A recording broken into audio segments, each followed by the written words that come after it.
It's fairly safe to say that my life hasn't been particularly rosy of late, which is why you wouldn't have seen me too much on this channel. People who have made the transition over to my second channel, Just Phil, will have seen me on there. So why have I been doing that? Why have I been finding myself able to make those sorts of videos, which are just me talking about, politics, the news, current affairs, whatever? But I've really struggled to make these sorts of videos where I'm going out my way to try and help people. It's weird, like when things aren't going particularly well for you, the desire to help other people who are in other, maybe different, but certainly similarly difficult situations is a lot stronger. I felt the compulsion to come on here and try and talk to you guys and sort of try and help anyone who's suffering with addiction or with any other sort of related problems in their lives. The problem was I actually found it really hard to sort of talk about my own experiences, my own failures, and the things in my life that I regret the most, particularly when I'm currently at a low point, albeit a very different kind of low point. But I want to talk about something today which I think is important if you're a gambler, if you're trying to get into recovery, or if you're considering that you may have some sort of problem with gambling or indeed have developed a full-blown gambling addiction. And that is the monetary side of it. Now, I've spoken at length on multiple occasions about how money isn't the biggest thing you lose when you have an addiction to gambling.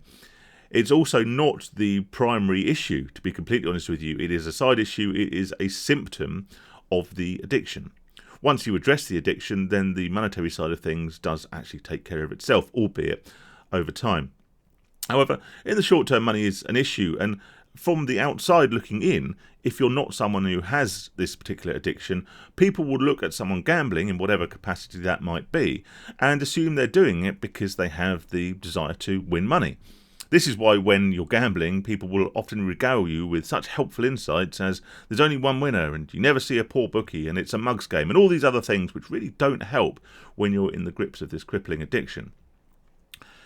However, this outside view is that we are doing this to win money, and maybe when we're in the moment, when we are trapped in that little zone, in our own little world, whilst we're gambling, like I say, for me it would have been standing in front of a machine in the bookies or in a pub or whatever, just blindly pushing a button until all my money's gone. When you're in that zone, there is part of your brain that is considering that you want to win, that you have this desire to win. And maybe the idea that you can go and have a quick 20 quid and maybe win £500 in the same way that maybe a football accumulator gives you the potential to maybe spend a tenner and win a couple of grand. There's a part of your brain that almost justifies the gambling by tying it to the potential results, to the potential outcomes, the potential gains, the potential winnings.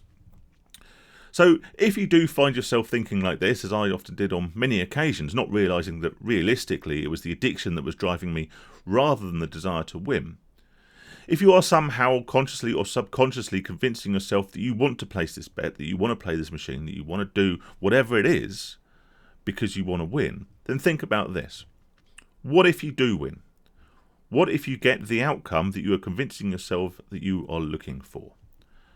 Now, of course, if we take something like the lottery, for example, or some ridiculous 15-fold ACCA that pays £500,000, the result is that we can probably retire and buy or pay off our house or do whatever, okay? But let's face it, the vast majority of gambling, the vast majority of gambling that we do as addicts is not something that is going to yield a result that is going to change your life in any significant way. When I was playing the FOBTs, what's the most you can win? Well, £500, technically, maybe theoretically multiples of £500. If you're playing a fruit machine in a pub, maybe 100 quid, couple of 100 quid, something like that. All right. Now, if someone was to come up to me in the street and give me those sorts of sums of money, of course, that's nice. It's a nice bonus. You can go out and treat yourself to something or maybe book a holiday or whatever. But none of this is going to change your life. So consider this.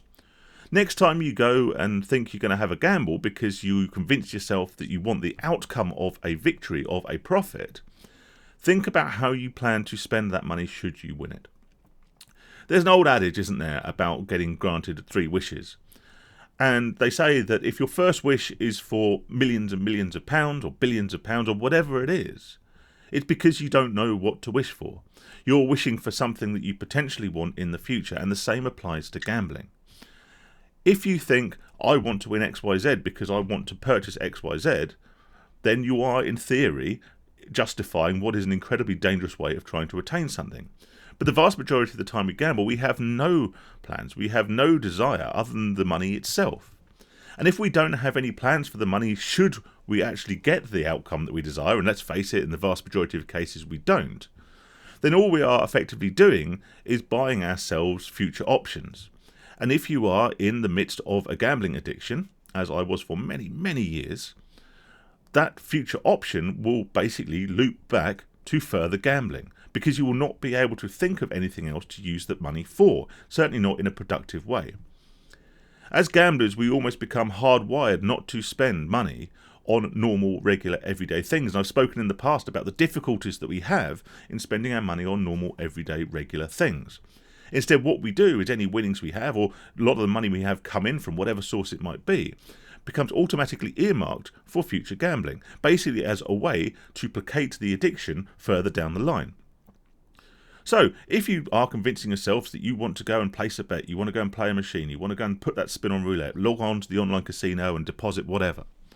If you're convincing yourself you're doing that because you want to win, then think about what you do with the winnings should the best result happen, which, as I say, in the vast majority of cases, it simply won't.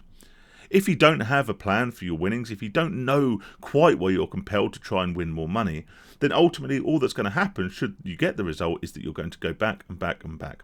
And in effect, the wins actually become a negative, as it will help perpetuate the addiction even further.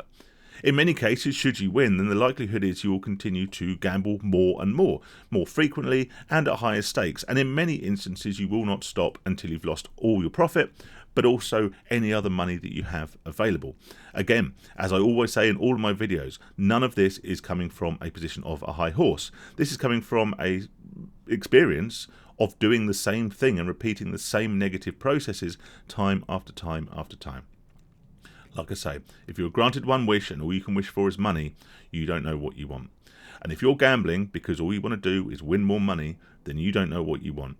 But what you will do is you'll basically win more gambling tokens to further perpetuate the addiction that has got you into this horrible cycle in the first place. So next time you're thinking about having a gamble, think about whether you really do want to win, or whether you're just gambling to get that short-term adrenaline, that short-term dopamine fix to which we have all become addicted. And I'm pretty sure that the latter is the more likely option. Until then, stay safe, stay sane, everybody. Thank you very much for everyone who's to continue to support the channel in whatever guise that is. Sorry it's been so long. I'll link my second channel in the description below. But yeah, hopefully it won't be so long until I talk to you again. But like I say, things haven't been ideal for me recently. Not in a gambling capacity, just in a life capacity, shall we say. So thank you again to all of you, and I'll speak to you soon. Cheers, guys.